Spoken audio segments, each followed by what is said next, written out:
Siamo col consigliere regionale Lucio Tiozzo, oggi ha presentato la sua candidatura, ecco, quali sono i punti salienti? Ma soprattutto il tema del lavoro, perché in questo momento abbiamo giovani, donne e tanti lavoratori espulsi dalle attività, dal posto di lavoro, e quindi dobbiamo avere a cuore soprattutto questo elemento. E poi i temi della sanità, del sociale, perché credo che in questo momento la Regione Veneto non stia facendo le scelte corrette e giuste nell'interesse della nostra collettività.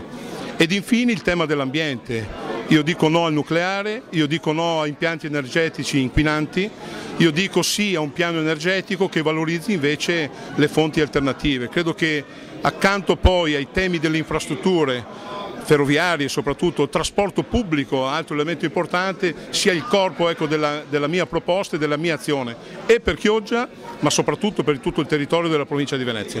Abbiamo sentito una cosa molto importante, il fatto che lei parla molto delle famiglie e del fatto che le famiglie adesso stanno perdendo lavoro e quindi anche capacità economica. Questa è la vera sfida che abbiamo di fronte, mettere in condizione le famiglie di avere un reddito e soprattutto di vedere il futuro con più ottimismo.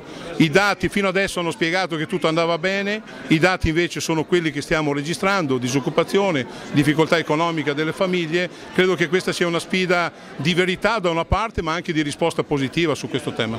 Ok, grazie consigliere Lucio.